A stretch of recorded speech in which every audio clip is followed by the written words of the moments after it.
அன்பு இறை மக்களே, ஆண்டவர் இயேசுவின் நாமத்தினாலே ஓய்வு நாள் தியானத்திற்கு உங்களை அன்போடு அழைக்கிறோம். குறிப்பாக இந்த ஓய்வு நாளினுடைய விசேஷம் என்னவென்று சொன்னால், நம்முடைய கடந்த 15ஆம் தேதி நாம் அனுசரித்த சுதந்திர நாள் விழாவை குறித்து தான் நாம் பேச போகிறோம். நமக்கும் இந்த கிறிஸ்துவத்திற்கும் அல்லது தேசத்திற்கும் உள்ள ஒற்றுமையை நிலைநாட்டுவதுதான் இந்த தியானத்தினுடைய நோக்கம். குறிப்பாக இந்த சுதந்திர நல்நாள் எப்படி கொண்டாட வேண்டும், எதற்காக கொண்டாட வேண்டும், ஏன் கொண்டாட வேண்டும், யார் கொண்டாட வேண்டும், எப்படி அனுசரிக்க வேண்டும் என்கிற சிறந்த கருத்துக்களை நாம் கேட்கப் போகிறோம். கர்த்தருடைய நாமத்திற்கு மகிமை உண்டாவதாக. தலைகளை தாழ்த்தி ஜெபிப்போம். நல்ல ஆண்டவரே, இந்த அருமையான நேரத்திற்காக நன்றியுடைய ஸ்தோத்திரிக்கிறோம் சாமி. உங்கள் திருவிழா சித்தத்தின்படி ஆண்டவரே, நீதியில் வேர்கொண்டு நம்பிக்கையில் வளர்த்தெடுத்தல் என்கிற அருமையான சத்தியத்தை கேட்கும்படியாக இந்த நாளிலே நீர் கிருபை பாராட்டுவதற்காக நன்றி செலுத்துகிறோம். இந்த சத்தியத்தை கேட்க முனைந்து கொண்டிருக்கின்ற எண்ணற்ற மக்களுக்காக நன்றி செலுத்துகிறோம். தேவரீர் நண்பர்களோடு உமது கிருபையும் ஆசீர்வாதம் இருக்கட்டும் சுவாமி. அவருடைய குடும்பங்களை ஆசீர்வதியும், பிள்ளைகளை ஆசீர்வதியும். ஒருவேளை திருமணம் ஆகாதவர்களாக இருப்பார்கள் என்றால் அவருடைய திருமண வாழ்க்கையை நீர் சுஸ்தப்படுத்தி சீக்கிரத்தில் கொடுத்து காத்துக்கொள்ளும். எல்லா தேவைகளையும் சந்தியும். மீட்பு இயேசு நாமத்தில் ஜெபிக்கிறோம் நல்ல பிதாவே, ஆமீன் ஆமீன். தேவ நாமத்துக்கு துதி உண்டாக. ஒரு பாடலை நாம் பாடுவோம். இயேசுவுக்கு நமது தேசத்தை சொந்தமாக்க பாசமாய் முயல்வோமே தாசரே. இயேசுவுக்கு நமது தேசத்தை சொந்தமாக்க பாசம் முயல்வோமே தாசரே. கங்கா நதி துவக்கி கன்னியாகுமரி வரை எங்குமே இயேசு ராஜா ஆளவே. கங்கா நதி துவங்கி கன்னியாகுமரி வரை எங்குமே இயேசு ராஜா ஆளவே. அவர் சிங்கார கொடிமே லிங்க கொடிகள் எல்லாம் அங்கா சந்தோஷமுற்று வாழவே. மன்னன் இயேசுவுக்கு நமது தேசத்தை சொந்தமாக்க பாச முயல்வோமே தாசரே. தீய மாமுள் வழக்கம் ஓயா வின் பக்தி நீங்க மாய கோட்பாடு முற்றும் மாறவே. இயேசு தூயன் சத்திய வேத ஞான வேதிகள் உள்ளம் பாய நம் நாட்டார் குணமாகவே. வல்ல இயேசுவுக்கு நமது தேசத்தை சொந்தமாக்க பாச முயல்வோமே தாசரே. நம்மை வெறுத்து இயேசு நாத ஒப்பு வைத்து செம்மையுடன் உழைத்து சேவிப்போம். அவர் உண்மை பாராட்டி நமக்குள்ள யாவும் படைத்து நம்மால் இயன்றளவு முயல்வோமே என்றும். இயேசுவுக்கு நமது தேசத்தை சொந்தமாக்க பாசமாய் முயல்வோமே தாசரே. அன்பு இறை மக்களே, நாம் கொண்டாடுகின்ற அல்லது கொண்டாடிய சுதந்திர நாளுக்காக கர்த்தருக்கு நாம் நன்றி செலுத்துவோம்.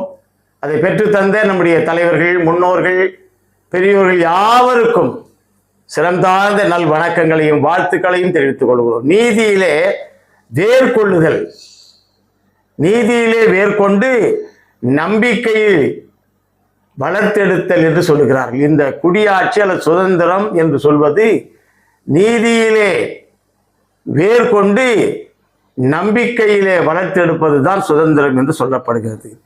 ஆக இந்த மக்களாட்சி என்பது ஒரு நாட்டில் வாழும் மக்களால் தங்களை ஆள தகுதி படைத்தவர்களை தாங்களே தெரிந்து கொள்வதுதான் மக்களாட்சி. இதைதான் அநேக பெரியவர்கள் சொல்கிறார், மக்களாட்சி என்றால் என்ன, மக்களாட்சி என்றால் என்ன. ஆக மக்களாட்சி என்பது ஒரு நாட்டில் வாழும் மக்களாகிய நாம் நம்மை ஆளக்கூடிய, நமக்கு நன்மை செய்யக்கூடிய தலைவர்களை நாமே தெரிந்து கொள்வதுதான் மக்களாட்சி. குடியாட்சி என்பது நீண்ட காலமாக வாழ்க்கை தரம் உயராமலும், நல்லா கவனிக்கணுங்க, குடியாட்சி என்பது நீண்ட காலமாக மனிதனுடைய வாழ்க்கை தரம் உயரவில்லை. ஏறக்குறைய நாம் சுதந்திரம் பெற்று 79 ஆண்டுகள் ஆகிறது.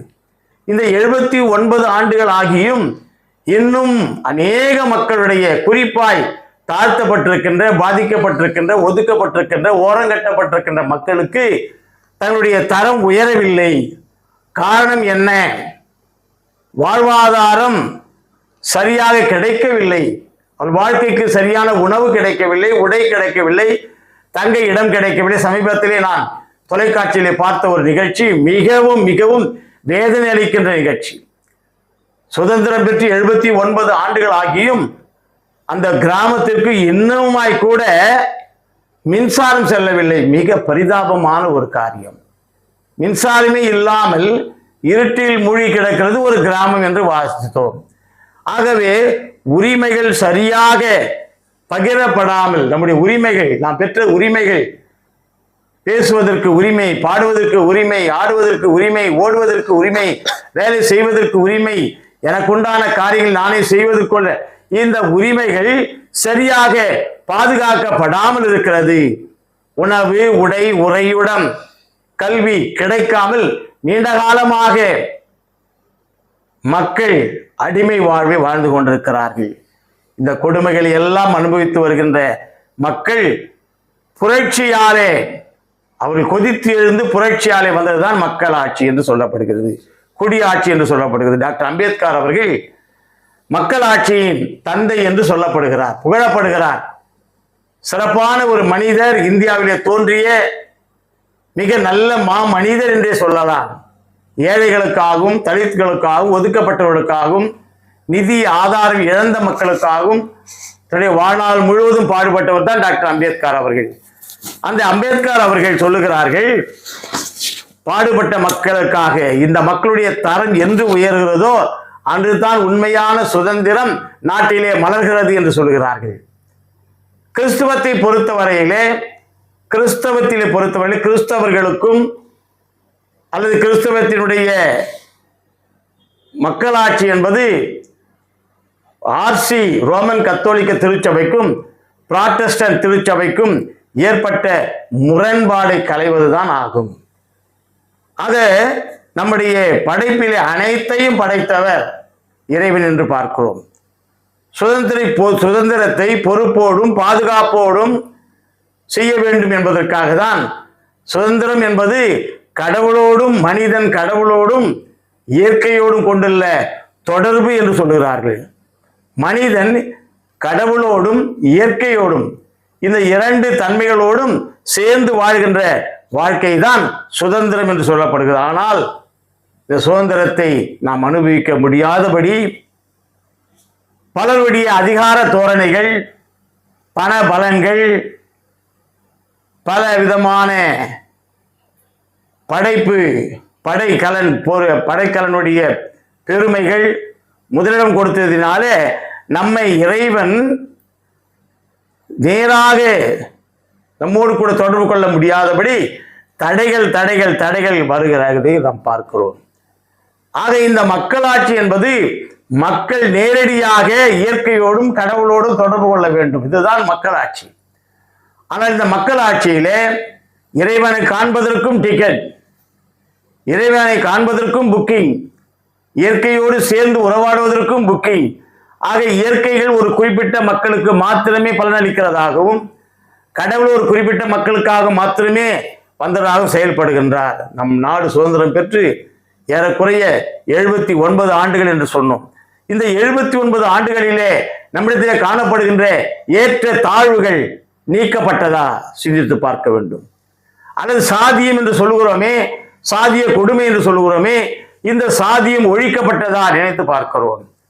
தீண்டாமை, மனிதர்களை தீண்டாத ஒரு பெரிய அசுத்த ஆவி இந்த உலகத்தில் சுற்றி கொண்டிருக்கிறது. அந்த அசுத்த ஆவியிலே யார் யார் பீடிக்கப்பட்டிருக்கிறார்கள் சிந்தித்து பார்க்கும்.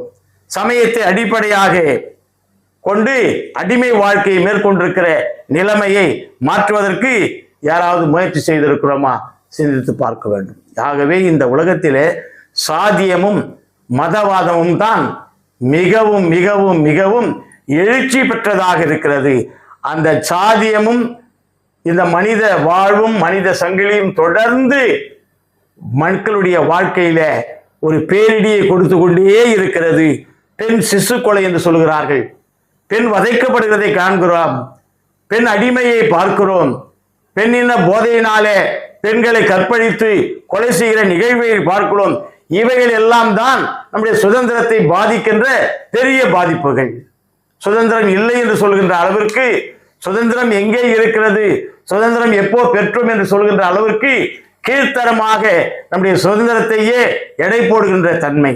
எத்தனையோ நல்ல ஆத்துமாக்கள் தன்னுடைய உயிரை ஈர்ந்தார்கள், தங்கள் உயிரை கொடுத்தார்கள். இன்னுயிரை கொடுத்து தேசிய கொடியையும் நமக்காக ஒரு தனியான உரிமைகளையும் வாங்கி கொடுத்தவர்கள் தான் இந்த சுதந்திரத்தை வாங்கி கொடுத்த பெரியோர்கள். ஆனால் அப்படிப்பட்டவருடைய நல்ல எண்ணங்கள் இன்றளவும் நிறைவேற்றப்பட்டதா என்று சொன்னால் இல்லை. ஏன் என்று சொன்னால் நம்மிடத்திலே காணப்படுகின்ற சில கீழ்த்தரமான செயல்பாடுகள் இந்த மக்களாட்சியிலே மிகவும் மிகவும் மலர்ச்சியாய் காணப்படுகின்ற கிராம ஊர் நாடு எது என்று சொன்னால் சுவிட்சர்லாந்து தான் முதலாவதாக சொல்லுகிறார்கள். சுவிட்சர்லாந்து தான் இந்த மக்கள் ஆட்சியிலே சிறந்த நாடாய் காட்டப்படுகிறது. இரண்டாவது சிறந்த நாடு நம்முடைய நாடு. ஆனால் நம்முடைய நாட்டிலே இருக்கின்ற அநியாயங்களை நாம் எப்பொழுது களைகிறோமோ அப்பொழுது தான் உண்மை சுதந்திரம் நமக்கு பெற்றதாக இருக்க வேண்டும். கலாத்தியர் புஸ்தகத்திலே 5ஆம் அதிகாரம் 1 முதல் 6 வசனங்களை நாம் வசிக்கும் பொழுது அதில் குறிப்பாக 6வது வசனத்தை வாசிங்க. கிறிஸ்து இயேசுவினிடத்தில் விருத்த சேதனம் இல்லாமையும். இரண்டை காட்டுறா பாருங்க. விருத்த சேதனம் ஒரு பக்கம், விருத்த சேதனம் இல்லாமை ஒரு பக்கம். ரெண்டத்தையும் ஒன்றுக்கும் உதவாது. இது ரெண்டுமே ஒன்றுத்துக்கும் உதவாத ஒரு காரியம். கிறிஸ்தவர்கள் உதவாததை பிடித்து கொண்டு இழுத்து கொண்டு சாகிறார்கள்,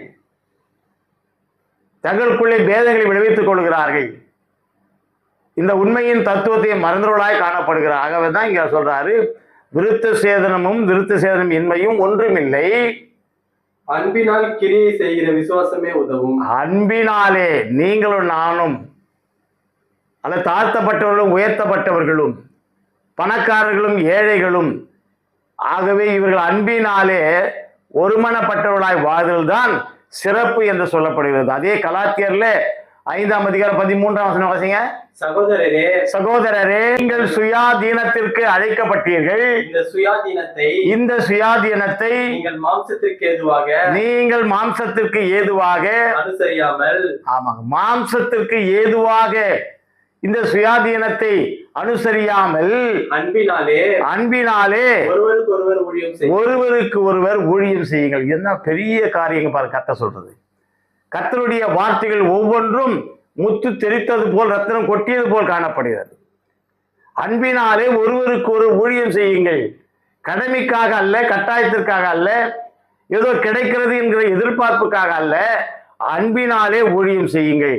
அதையே பாருங்க, மத்தேயு சுவிசேஷம் 11ஆம் அதிகாரம் 29வது வசனத்துல, நான் சாந்தமும், நான் ஆண்டவர் எப்படிப்பட்டவர் சொல்ல, நான் சாந்தமும் மனத்தாழ்மையுமாய் இருக்கிறேன். என் நுகத்தை உங்கள் மேல் ஏற்றுக்கொண்டு, என் நுகத்தை உங்கள் மேல் ஏற்றுக்கொண்டு என்னிடத்தில் கற்றுக்கொள்ளுங்கள். என்னிடத்தில் கற்றுக்கொள். என்னிடத்தில் you learn from me என்று சொல்கிறார். எந்த ஒரு தலைவர்களும் சொல்லாத ஒரு பெரிய காரியத்தை இயேசு எம்பெருமான் சொல்கிறார். லேர்ன் ஃப்ரம் மீ, என்னிடத்திலே கற்றுக்கொள்ளுங்கள். நான் எவ்விதமாய் ஏழைகளுக்கும் பாழைகளுக்கும் தலித்துகளுக்கும் ஒவ்வாதவர்களுக்கும் ஏழ்மையான காரியத்தை உடையவர்களுக்கும் நான் எவ்விதமாய் நன்மையான காரியத்தை செய்து கொண்டே வருகிறேனோ அதை போலவே நீங்களும் செய்ய இடத்திலே கற்றுக்கொள்ளுங்கள் என்று சொல்கிறார். அது மாத்திரமல்ல, ஆதியாகமம் புத்தகத்துல 2ஆம் அதிகாரம் 16வது வசனத்தை கடந்து போகும் பொழுது, தேவனாகிய கர்த்தர் மனுஷனை நோக்கி நீ தோட்டத்தில் உள்ள அங்கே ஃப்ரீ பண்றாரு பாருங்க. இதான் சுதந்திரம்.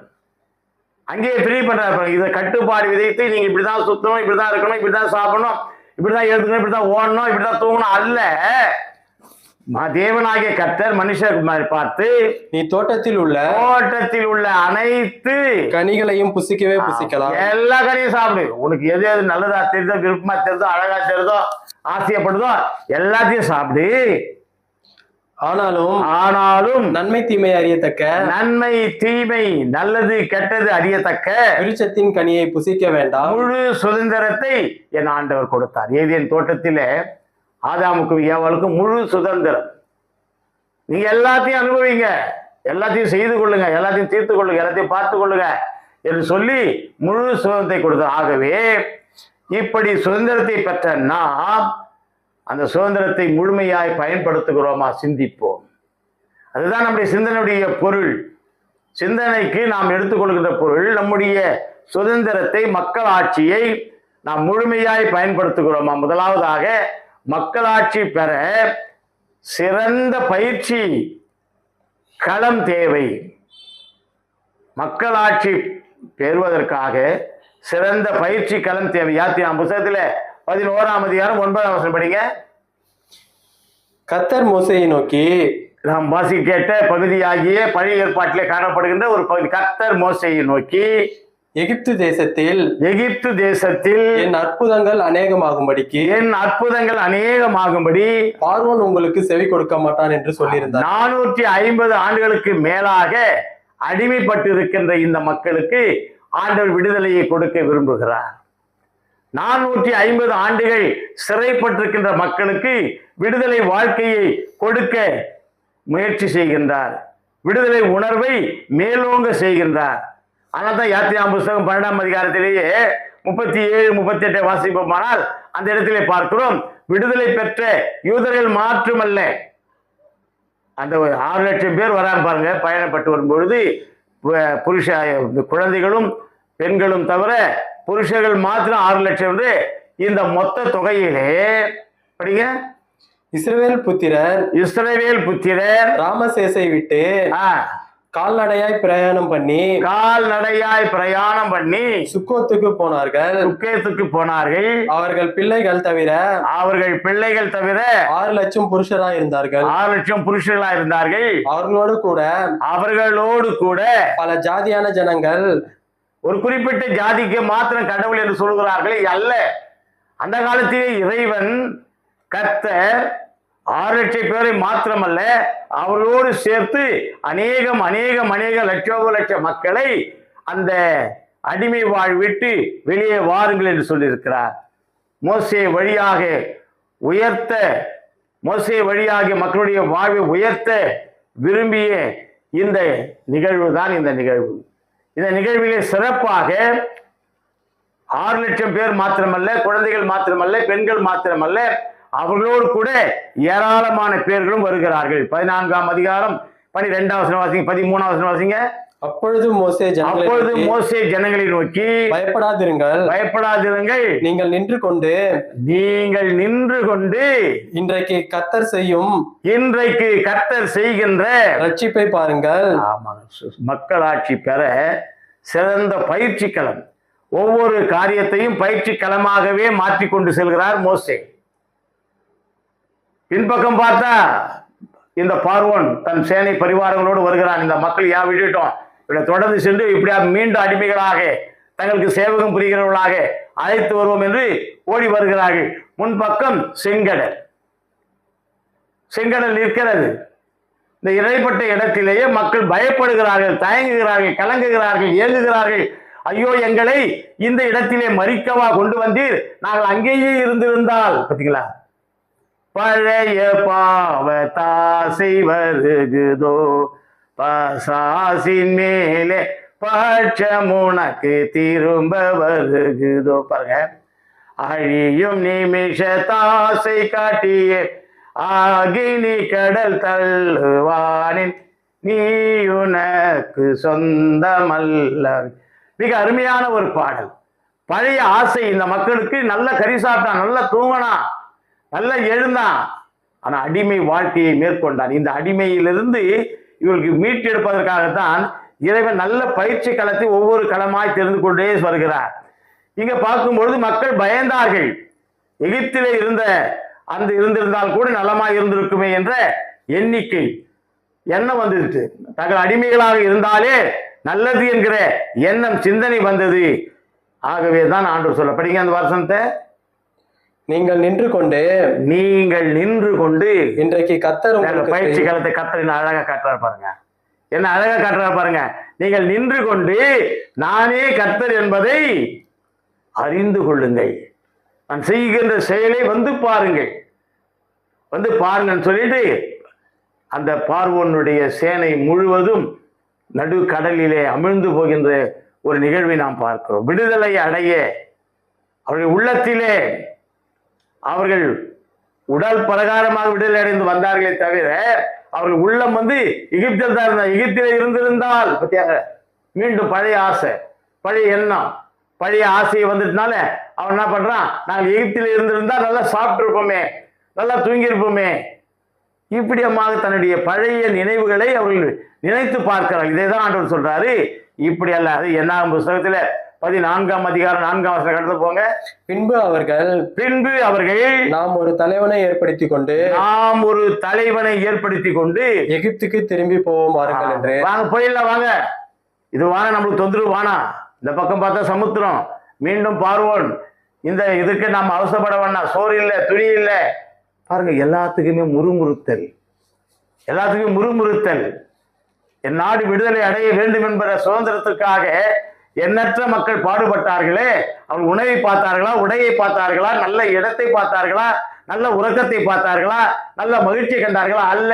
தங்கள் உடல், பொருள், ஆவி அனைத்தையும் தேசத்திற்காக அர்ப்பணித்தார்கள், நாட்டிற்காக ஒப்படைத்தார்கள். அப்பொழுதுதான் இந்த நாடு விடுதலை பெற்றது. ஆக 450 ஆண்டுகள் இவர்கள் அங்கே இருந்த அந்த அடிமை வாழ்வை தகர்த்தெறிவதற்காக தான் மோசே மூலமாய் கொண்டு வருகிறார். மோசே சிறந்த பயிற்சி களங்களை அங்கங்கே உருவாக்குகிறார் என்று பார்க்கிறோம். ஆகவே இங்கு பார்க்கும் பொழுது 14ஆம் அதிகாரம் 12ஆம் வசனம் படிங்க. நான் அவர்களை கொள்ளை நோயினால் வாதித்து சுதந்திரத்திற்கு புறம்பாக்கி அவர்களை பார்க்கலும் உன்னை பெரிதும் பலத்துமான ஜாதியாக்குவேன், உங்களை பெரிய ஜாதியாக மாற்றுவேன் என்று சொல்ல தன்னுடைய பயணத்தை ஆண்டவர் 40 வருடமாய் மாற்றுகிறார். பயிற்சி களம் பாருங்க, எங்க கொடுக்கிறார் பாருங்க. 40 வருஷமா மாத்துறாரு. ஏன் 40 வருஷம் மாத்துறாருன்னா, அந்த பாலைவன வெயில் இவர்களை வாட்ட வேண்டும். சுதந்திரத்தை பெற்றுக் கொள்வது சாதாரண காரியம், எளிதான காரியம் அல்ல, லேசான காரியம் அல்ல. ஆகவே இதனுடைய கடின தன்மையை அவர்கள் உணர வேண்டும் என்பதற்காக, மக்களாட்சி பெறுவதற்காக சிறந்த பயிற்சி களத்தை உருவாக்குகிறார் என் தேவன். எப்படி உருவாக்குகிறார்? முதலாவதாக பார்க்கும் பொழுது நீங்க படிச்சுங்க, பார்த்துங்கன்னு சொல்றாரு. இரண்டாவது பார்க்கும்போது சொல்றாரு, இந்த பாலைவனத்தினுடைய வெயில் அவர்களை வாட்டுகின்றது. பசி, தாகம், கல், மணல் என்று சொல்லி கடக்க செய்கின்றது. ஆற்றிலே மிக மிக ஆற்றல் படைத்த அந்த மக்களை உருவாக்க வேண்டும் என்பதுதான் கர்த்தருடைய சித்தம். ஏனென்று சொன்னால் அவர்களுக்கு முழு நாட்டை கொடுக்க போகிறார், முழு தேசத்தை கானானை கொடுக்க போகிறார், முழுமையான ஆட்சியை கொடுக்க போகிறார். அந்த ஆட்சியை எவ்விதமாய் செய்வது? எனக்கு அருமையானவர்களே, நாம கூட 79 ஆண்டுகளுக்கு முன்னதாக ஆங்கிலேயருக்கு அடிமைப்பட்டு கண்டுகொண்டோம். இப்போ சொல்ற நிறைய பேர் நம்ம வெள்ளக்காரத்திலே அடிமையா இருந்தா நல்லா இருக்குமே. ஆகவே சுயாட்சிக்கு நாம் பயிற்றுவிக்கப்படவில்லை, சுயாட்சியை நம்மை மேற்கொள்வதற்காக நம்ம ஒப்பு கொடுக்கவே இல்லை. ஆகவே தான் யோசேப்பினுடைய காலத்தை ஒப்பிடுறார் பாருங்க. யோசேப்பு சொல்றான், அப்பத்தினாலே மாத்திரம் அல்ல, தேவனுடைய வாயிலிருந்து வருகின்ற வார்த்தையினாலும் நாங்கள் பிழைப்போம் என்று சொல்கிறார். ஆகவே அப்பம் தராமல் ஒரு நல்ல பயிற்சி, தண்ணீர் கிடைக்காமல் ஒரு நல்ல பயிற்சி. ஆகவே இறைவன் அவர்களுக்கு சாப்பிட முடியாத அந்த மன்னாவை வண்ணாரத்தில் கொடுக்கின்றார். ஆன ஒன்றை மாத்திரம் என் தேவனாய் கர்த்தர் செய்கிறார். என்னன்னு சொன்னா, உடைகளை ஆண்டவர் மாற்றுவதற்காக அல்ல, உடைகளை கிழியாமல், உடைகளை அழுக்காகாமல் பார்த்து கொள்கிறார். உடைகளையும் காலணிகளையும் மிக அருமையாக பார்த்து கொள்கிறார். மனுஷன் அப்பத்தினாலே மாத்திரமல்ல, தேவ வார்த்தையினாலே பிழைப்பான் என்பதை இவர்கள் உணர வேண்டும் என்பதற்காக. புஸ்தகத்திலே 8ஆம் அதிகாரம் 3-4 படிங்க. அவர் உன்னை சிறுமைப்படுத்தி உன்னை பசியினால் வருத்தி மனுஷன் அப்பத்தினால் மாத்திரமல்ல கர்த்தருடைய வாயிலிருந்து புறப்படுகின்ற ஒவ்வொரு வார்த்தையினாலும் பிழைப்பான் என்பதை உனக்கு உணர்த்தும்படிக்கு தான் இந்த பயிற்சி. இதான் பயிற்சி களம். நீ போற சுதந்திரத்துக்குள்ள போற, புதிய நாட்டில் போற, அந்த நாட்டிலே நீ எவ்விதமாய் வாழ வேண்டும். நாட்டில் போன உடனே சோறு கிடைச்சிடும், துணி கிடைச்சிடும், எல்லாம் கிடைச்சிடும், மகிழ்ச்சி கிடைச்சிடும் அல்ல. அங்கேயும் நிர்வாணமாக இருக்கக்கூடிய ஒரு சூழ்நிலை ஏற்படும், அங்கேயும் பசியாக இருக்கக்கூடிய சூழ்நிலை ஏற்படும், அங்கேயும் தாகமாக இருக்கக்கூடிய சூழ்நிலை ஏற்படும், அங்கேயும் கல் மணல் இருக்கின்ற காட்சிகளை காண்பதற்கான காரியங்கள் காணப்படும். இவைகள் எல்லாவற்றையும் மேற்கொள்ள வேண்டும் என்பதற்காக தான் 40 வருடமாய் பயணத்தை மாற்றுகின்றார் என் தேவன். 40 வருடம் பசியோடும் தாகத்தோடும் களைப்போடும் கல்லிலும் மண்ணிலும் முள்ளிலும் இவர் சென்று கொண்டே இருக்கிறார்கள்.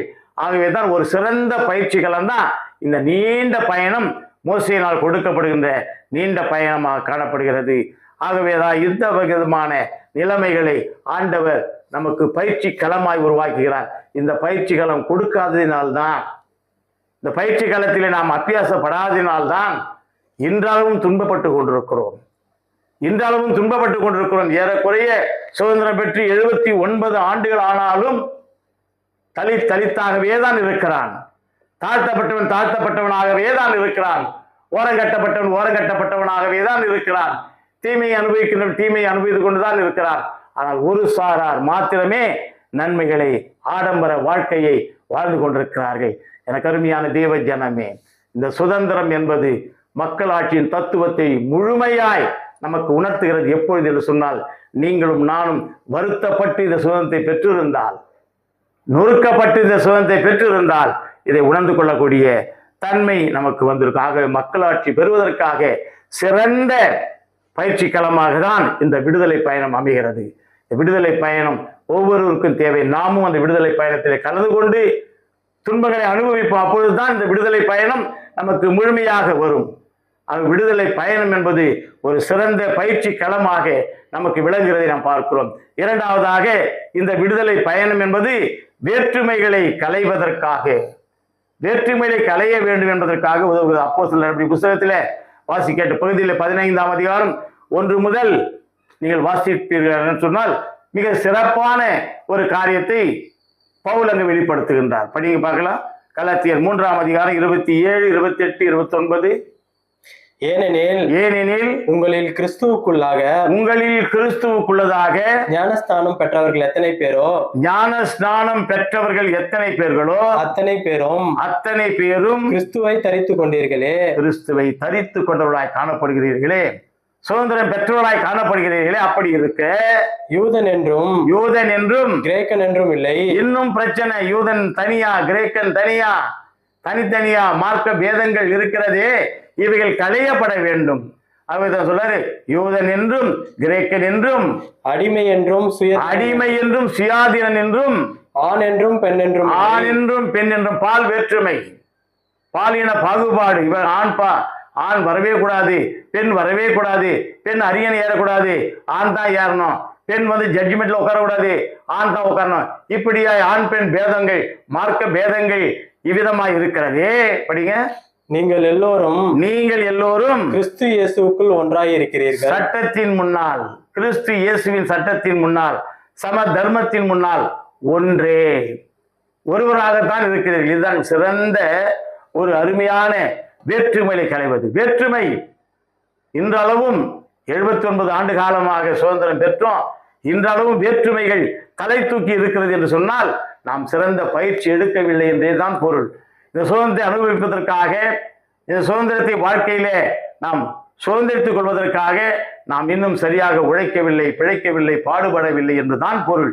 இரண்டாவதாக, இந்த சுதந்திரத்தில வேற்றுமைகள் ஏராளமாய் காணப்படுகிறது. சுதந்திரம் கொடுத்ததுனால பிராமணர்கள் தனியாக பிரிந்து விட்டார்கள், சத்திரியர்கள் தனியாக பிரிந்து விட்டார்கள், வைசியர் தனியாக பிரிந்து விட்டார்கள், சூத்திரர்கள் தனியாக பிரிந்து விட்டார்கள், மற்ற இனத்தவர்கள் தனியாக பிரிந்து விட்டார்கள்.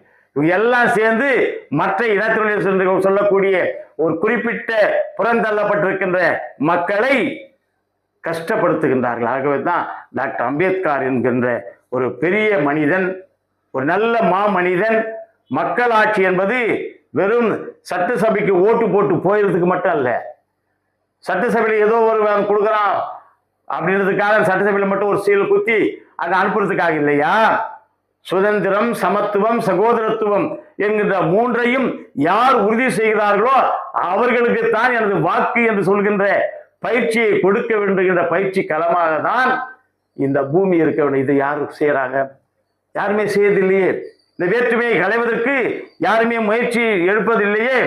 ஏதோ சுதந்திரம் என்று சொன்னாலே ஒரு மிட்டாய் கொடுக்குறாங்க, இல்லை ஏதாவது ஒரு ஜூஸை கொடுக்குறாங்க, இதை வாங்கி குடிச்சிட்டு சுதந்திரம் கொடியை குதிங்கன்னு வாழ்க வாழ்க்கைன்னு சொல்லி பார்த்துட்டு போயிடும்.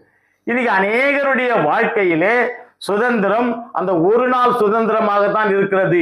ஓராண்டு அல்ல, ஆயுள் காலம் முழுவதும் அல்ல, பயிற்சி களமாக மாறியதுக்க சுதந்திரமாக அல்ல, வேற்றுமையிலே கலைகின்ற சுதந்திரமாக அல்ல. ஆகவே நம்முடைய வாழ்க்கையிலே சுதந்திரம் என்பது சுதந்திரம், சமத்துவம், சகோதரத்துவம் என்று சொல்லுகின்ற 3 தத்துவங்களை அடிப்படையாய் கொண்டுதான் இந்த சுதந்திரம் வாழ வேண்டும். மக்களாட்சியிலே பெரும்பான்மையான குரல்கள் சிறுபிள்ளைத்தனமான வாழ்க்கையாய் ஒலிக்கிறதை நாம் பார்க்கிறோம். எனக்கு அருமையான தேவ ஜனமே, இந்த மக்களாட்சி என்பது, ஜனநாயகம் என்பது எண்ணிக்கையிலே மாறாக மனப்பூர்வமாக நம்முடைய பரஸ்பர பங்களிப்பை அளிப்பதுதான் சுதந்திரம். விட்டு கொடுக்க வேண்டும். பேர் மட்டும் சொல்ற விட்டு கொடுத்தவர்கள் கெட்டு போனதில்லை. யாருக்கு விட்டு கொடுக்குறான்? சாதி விட்டு கொடுக்க முடியுதா? மதத்தை விட்டு கொடுக்க முடியுதா? இனத்தை விட்டு கொடுக்க முடியுதா? மொழியை விட்டு கொடுக்க முடியுதா? இல்லையே. அப்படியானால் நம்முடைய வேற்றுமைகள் ஏராளமாய் மலிந்து கிடக்கிறது. சாதி என்ற போர்வையிலே, அகங்காரம் என்ற போர்வையிலே, ஆண் பெண் என்ற போர்வையிலே, சட்டத்திட்டங்களுக்கு அவர்தான் கீழ்ப்படிய வேண்டும், நான் கீழ்ப்படிய மாட்டேன் என்கின்ற அசட்டு தைரியத்திலே ஏராளமான வேறுபாடுகள், வேற்றுமைகள் மலிந்து காணப்படுகிறது. இவைகளெல்லாம் நீக்கப்பட்டு ஆண்டவர் ஒருவரையே கர்த்தர் என்று ஏற்றுக்கொள்கின்ற நாள் எந்த நாளோ அந்த நாள் தான் உண்மையான சுதந்திரம் ஏற்பட்ட நாள். அந்த நாளிலே பரஸ்பர பங்களிப்பு காணப்பட வேண்டும். உயர்ந்தவன் தாழ்ந்தவன் என்கிற நிலைமை மாறி எல்லோரும் ஒன்று என்கிற நிலைமைக்கு வர வேண்டும். மனப்பூர்வமாக என்னை நான் ஒப்படைக்க வேண்டும். ஒவ்வொரு என்னை ஜீவபலியாய் ஒப்படைத்தேன் பாட்டு மட்டும் பாடிட்டு போயிடுறோம் இல்லையே. நாம் பாடுற பாட்டுக்கும் நாம் படிக்கிற வேதத்திற்கும் வித்தியாசம் ஏராளமாய் உண்டு. என்ன வித்தியாசம்? வாழ்க்கையிலே வித்தியாசம். என்னால் பைபிளுக்கு ஏற்றாற் போல வாழ முடியவில்லை. அப்படியானால் சுதந்திரத்தை பெற்று என்ன லாபம்? அதாக சுதந்திரம். நான் 79 ஆண்டுகள் இந்த நாடு சுதந்திரம் பெற்று ஆகிறது என்று சொன்னால், நம்மை விட குறைவான நாடுகளில் சுதந்திரம் பெற்ற சுவிட்சர்லாந்து போன்ற நாடுகள் முதல் தரத்தில் இருக்கிறது என்று சொன்னால், 2வது பெரிய நாடாக இருக்கின்ற நம்முடைய நாடு எங்கே இந்த சுதந்திரத்தை உண்மையாக அனுபவிக்க முடிகிறது? இல்லையே. ஆகவே இந்த சுதந்திரத்திற்கு ஒரு பயிற்சி களம் வேண்டும். மோசே ஏற்படுத்தியது போல 40 ஆண்டுகள் பயணத்தை போல ஒரு பயிற்சி களம் ஏற்பட வேண்டும். அடுத்ததாக வேறுபாடுகள் களைய வேண்டும். 3வதாக நம்முடைய இந்த சுயாட்சியில நம்முடைய கடமைகளை நாம் உணர வேண்டும். கடமைகளை உணர வேண்டும். சங்கீத புஸ்தகத்தில 15ஆம் அதிகாரம் 2ஆம் வசனத்தை கடந்து போவோம். உத்தமனாய் நடந்து, ஆமாங்க, என்ன அப்படி உத்தமனாய் நடந்து, நீதியை நடப்பித்து, நீதியை செய்து, மனதார சத்தியத்தை பேசுகிறவன் தானே. மனதார சத்தியத்தை பேசுகிறவன். அதுக்கு முன்னாடி 1ஆம் வசனம் படிங்க. கர்த்தாவே, கர்த்தாவே, யார் உம்முடைய கூடாரத்தில் அருமையான ஒரு கேள்வி கேட்கிறேன் பாருங்க. யார் உம்முடைய சுதந்திர கூடாரத்திலே தங்குவான்? நீ சுதந்திரமாய் கொடுக்க போவதாய் சொல்லி கொண்டிருக்கிறீரே, நாங்கள் கண்டு கொண்டிருக்கிறோமே, நாங்கள் பார்த்து கொண்டிருக்கிறோமே, நாங்கள் அனுபவித்துக் கொண்டிருக்கிறோமே. அந்த சுதந்திர நாளை, அந்த சுதந்திர தினத்தை கொண்டாடுவதற்காக யார் உம்முடைய பரிசுத்த கூடாரத்திலே தங்குவான்? மிக அருமையாய் தாவீது கேட்கிறான். அடுத்தது அவனே பதில் சொல்றான் பாருங்க. 2வது வசனத்துல நீதியை நடப்பித்து, நீதி, நம்முடைய நீதி எவ்விதமாய் காணப்படுகிறது? ஒருவருக்கு ஒருவர் நீதிகளை தாழ்ந்து போகிறோம். நீதி ஒன்றும் நமக்கு முன்பாக சமமாக இல்லை. நீதி சமம் என்று சொல்கிறோம், நீதி தேவதை என்று சொல்கிறோம். கண்ணை கட்டிட்டு கோர்ட்ல பாக்குறான். கோர்ட்ல மட்டும் ஒரே ஒரு சீன் காண்கிறாங்க. கண்ணை கட்டிட்டு இருக்க நீதி தேவதைக்கு உயர்ந்தவன் தாழ்ந்தவன் இல்லை, எல்லாரும் சமம். ஆகவே தான் கண் மூடிக்கொண்டிருக்கிறார்கள். எங்கேயா மூடிக்கொண்டிருக்கிறார்கள்? திறந்த கண் திறந்த வண்ணமாக ஏராளமான மக்கள் நீதி கிடைக்காமல் புரண்டு புரண்டு புரண்டு அழுது கொண்டிருக்கிறார்களே, இவர்களுக்கு நீதி கிடைக்க வேண்டும். அடுத்து படிங்க. மனதார சத்தியத்தை பேசுகிறவன். மனதார சத்தியத்தை பேசுகிறவன் தானே. என்று சத்தியம் என்று சொல்லும் பொழுது நான் சொல்வதெல்லாம் சத்தியம். கோர்ட்ல போயிட்டு நின்று சொல்றான், பொய் சாட்சி சொல்கிறாங்க. ஆகவே எனக்கு அருமையானவர்களே, ஒற்றுமையினுடைய அடையாளம், திருச்சபையினுடைய அடையாளம், திருச்சபையின் தலைவர், நடுநிலையாளர் ஆண்டவராகிய இயேசு கிறிஸ்துவே. 1 கொரிந்தியர் புஸ்தகத்தில 12ஆம் அதிகாரம் 20வது வசனம் படிங்க.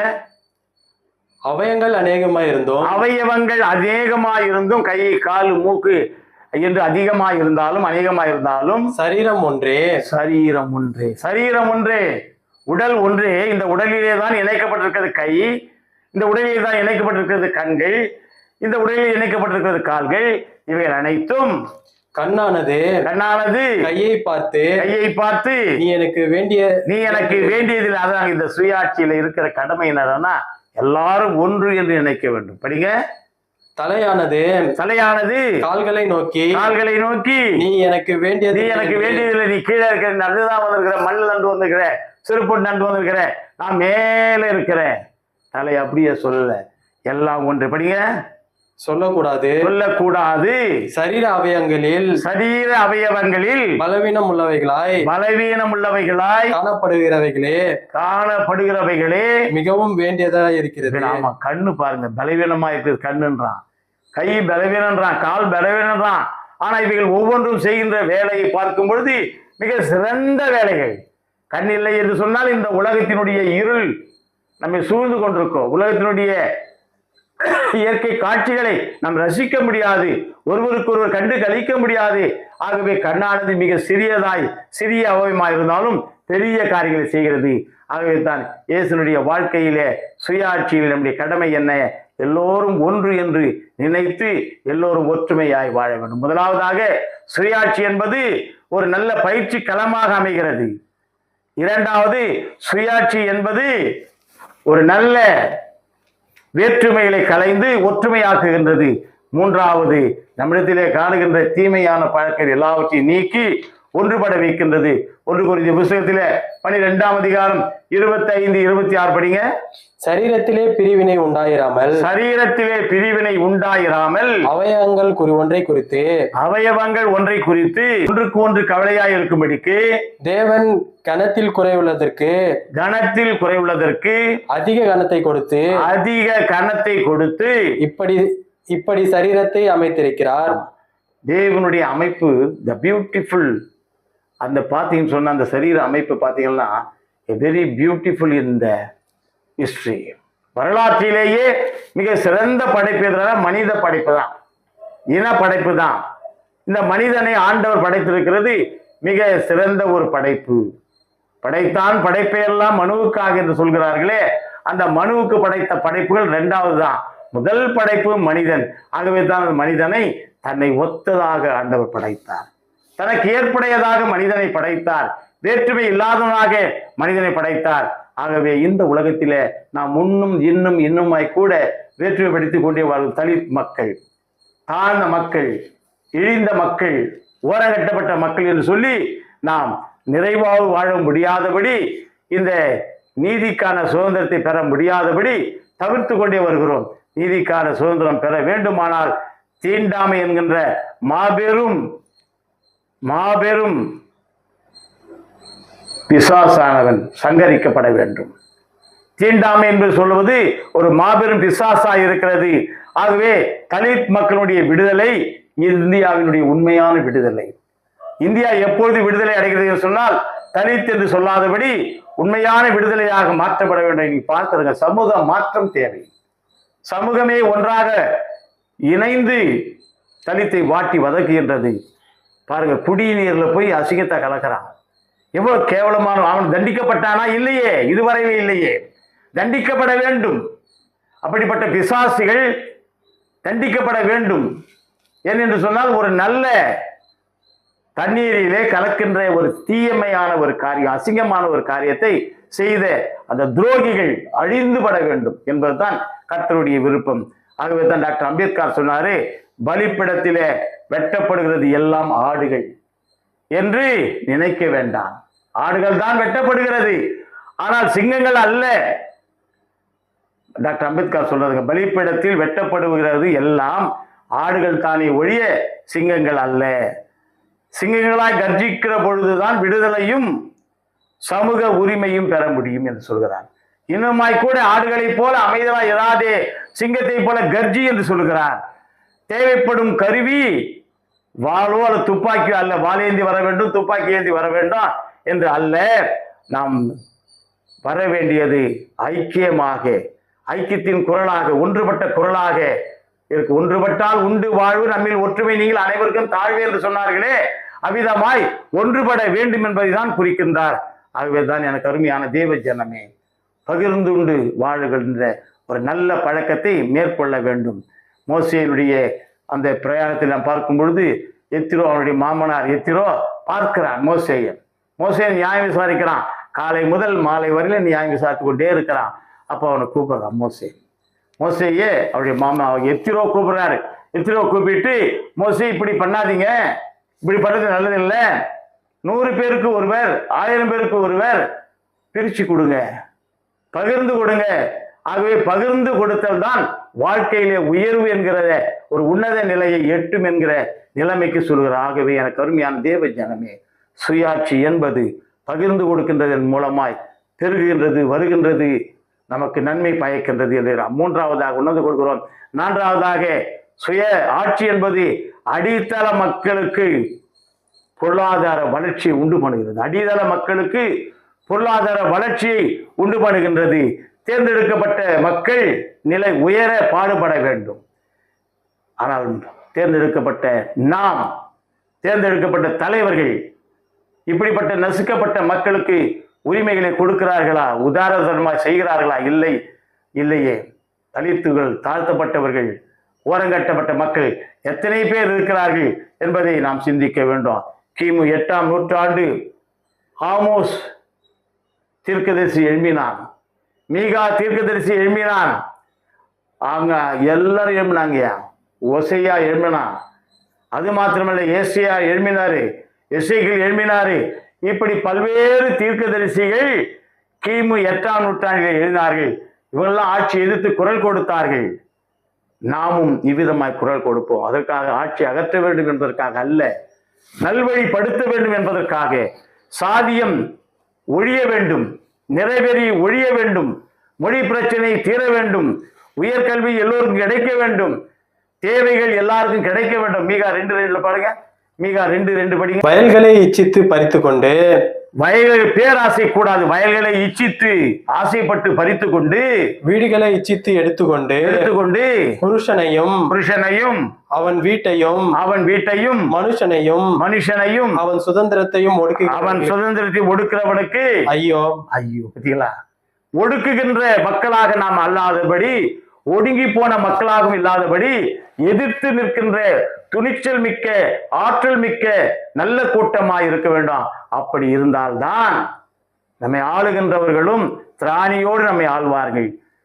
திராணியோடு என்று சொன்னால் அவர்கள் நல்ல நிலைமையோடு நம்மை ஆட்சி செய்வார்கள்.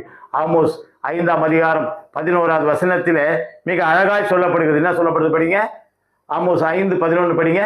நீங்கள் தரித்திரரை மிதித்து, நீங்க என்ன பண்றீங்கன்னா, இங்கே உன்னை பேரு தரித்திரம் அவன் தான், அவனை மிதித்து அவன் கையிலே தானியத்தை சுமையாய் வாங்குகிறபடினால். ஆமாங்க, லஞ்சம் வாங்குறையா, கப்பம் வாங்குற ஐயா, அவனே ஏழை, எளியவன், ஒன்றும் இல்லாதவன், வறியவன், தாழ்த்தப்பட்டவன், நலிந்து இருக்கிறவன், அவன் வந்தா அவனிடத்திலேயே நன்மை செய்யாதபடி தானம் பரிதானம் வாங்குகிறாயே, இது தவறல்லவா? அன்றாட வாழ்விலே கவனம் மிக அருமையாய் தேவை. கவனம் அருமையாய் தேவை. மக்களுக்கு நன்மை செய்கிறேன் என்று சொல்கின்ற யாரும் நன்மை செய்ய இவர்களே விடுவதில்லை. ஆதியாகமம் புத்தகம் 40ஆம் அதிகாரம் 14ஆம் வசனம் படிங்க. இதுதான் அதன் அர்த்தம் என்று சொன்னதும் நீ வாழ்வடைந்திருக்கும் போது. ஆமாங்க, இது ஒரு பக்கம் இருக்கட்டும், இது கொஞ்ச நேரம் அப்புறம் பாடிக்கலாம். ஆகவே எனக்கு அருமையானவர்களே, நம்முடைய வாழ்க்கையிலே நாம் எவ்விதமாய் இந்த சுயாட்சியை அனுபவிக்கிறோம்? சுயாட்சி என்பது அடித்தள மக்கள் பொருளாதார வசதியிலே உயர வேண்டும். எவ்விதமாய் உயர்வது? உதவி செய்ய வேண்டும்.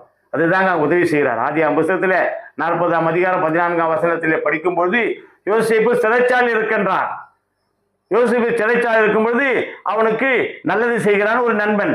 அவன் சொல்றான், நீ படிங்க, நீ வாழ்வடைந்திருக்கும் போது, நீ நல்ல வாழ்க்கையில உயர்ந்து வரும் பொழுது என்னை நினைத்து என் மேல் தயவு வைத்து என் காரியத்தை பார்வோனுக்கு அறிவித்து. ஆமாங்க, என்ன அருமையா சொல்றான் பாருங்க. யோசேப்புக்கு சொல்ற, நீ வாழ்க்கையிலே உயரும் பொழுது, நாம் நம்முடைய வாழ்க்கையிலே உயரும் பொழுது, பொருளாதாரத்திலே உயரும் பொழுது, நமக்கு ஏழை எளிமையாய் காணுகின்ற, நமக்கு கீழே இருக்கின்ற நம்முடைய சகோதரர்களுக்கு, இனத்திற்கு, ஜனத்திற்கு உதவி செய்ய வேண்டும். அதை தான் அங்கே சொல்லப்படுகிறது. ஆகவே உதவி செய்கின்ற மனப்பான்மை நமக்கு இருக்கின்றதா? மத வெறியோடு அணுகுகின்றோமா? ஜாதி வெறியோடு அணுகிறோமா? இன வெறியோடு அணுகி கொண்டிருக்கிறோமா? அல்ல. இவைகளெல்லாம் அழிந்து போகக்கூடியவைகள், இவைகளெல்லாம் நீங்கி போகக்கூடியவைகள். இவைகளை விட பொருளாதார வசதியை எல்லோருக்கும் ஏற்படுத்தி எல்லோரும் பெற வேண்டும், எல்லோரும் எல்லாமும் பெற வேண்டும். அதுதான் மக்கள் ஆட்சி. ஆகவே இந்த 79வது சுதந்திர நன்னாளிலே சந்திக்கின்ற உங்களை நாம் வாழ்த்துகிறோம், உங்களை வாழ்த்துகிறோம். நீங்கள் எல்லோருமே மிக சிறந்தவர்களாக, நாட்டிற்கு உபயோகப்படுகின்றவர்களாக மாற வேண்டும் என்று விசுவாசிக்கிறோம். அது மாத்திரமல்ல, உயர்ந்தவன் தாழ்ந்தவன் என்ற வேற்றுமை நீங்க வேண்டும், பாலின வேறுபாடு நீங்க வேண்டும், ஆண் பெண் என்ற வேறுபாடு நீங்க வேண்டும், உயர்ந்தவன் தாழ்ந்தவன் என்ற வேறுபாடு நீங்க வேண்டும், கல்வி கற்றவன் கல்வி கற்காத நிலைமை வேறுபட வேண்டும். ஆகவே அனைவருக்கும் கல்வி சமமாக்கப்பட வேண்டும். இதுதான் இந்த சுதந்திர நாளிலே நாம் எடுத்துக்கொள்ளக்கூடிய ஒரு உரிமை வேட்கையா இருக்கிறது. இந்த உரிமை வேட்கைக்கு நம்மை ஒப்படைக்கிறோமா? சிந்தித்து பாருங்கள். அநேக மக்கள் ஏதோ ஒரு நாள் சுதந்திரம் அல்ல, வாழ்நாள் முழுவதும் சுதந்திரம். இதை அனுபவிக்க ஏற்றவர்களாய் மாற வேண்டுமானால் முதலாவது சுயாட்சிக்கு நம்மை பயிற்றுவிக்க வேண்டும். இரண்டாவது, சுயாட்சியில் உள்ள வேற்றுமைகளை களைய வேண்டும். மூன்றாவது, நம்முடைய கடமைகளை உணர வேண்டும். நான்காவது, அடித்தளமாக பொருளாதாரத்தை உயர்த்த வேண்டும். தேவன் தாமே இந்த காரியங்கள் சீர்பட செயல்பட உதவி செய்வாராக. தலைகளை தாழ்த்தி ஜெபிப்போம். நல்ல ஆண்டவரே, இந்த அருமையான நேரத்திற்காய் நன்றியுடைய ஸ்தோத்திரிக்கிறோம் சாமி. உமது கிருபைகள் மகா பெரியது, உமது ஆசீர்வாதங்கள் மகா பெரியது. நீர் எங்களை படைத்ததில் நோக்கமே நாங்கள் உரிமையோடு வாழ வேண்டும், சுதந்திரமாய் வாழ வேண்டும், யாருக்கும் அடிமைப்பட்டு இருக்கக்கூடாது என்கிற எண்ணத்தோடு சாமி. ஆகவே அந்த எண்ணத்தை எங்களுடைய சுதந்திரங்கள், நாங்கள் பெற்ற விடுதலைகள், நாங்கள் பெற்ற சுயாட்சிகள் எங்களுக்கு வழங்க கிருபை தாரும். எங்கள் தலைவர்களை, அதிகாரிகளை ஆசீர்வதியும், நன்மையான காரியங்களை முடிசூட்டும், நல்லவைகளை நினைத்து எங்களுக்கு நன்மை செய்ய கிருபை தாரும். மீட்பர் இயேசு என்பது ஜெபிக்கிறோம் நல்ல பிதாவே, ஆமீன். தேவனுடைய இரக்கமுள்ள கிருபைக்கும் பராமரிப்புக்கும் நாம் யாவரும் ஜெபிக்கிறோம். பிதா, குமாரன், தூயாவின் ஆசீர்வாதம், வழிநடத்தல், தெய்வீக சமாதானம் யாவரோடும், செய்தி கேட்ட அத்தனை நல்ல உள்ளங்களோடும் நண்பர்களோடும் நிலைத்திருந்த இறைவன் நிம்மதி ஆசீர்வாதத்தை என்றென்று கட்டளிடுவதாக. ஆமீன், ஆமீன். God bless you.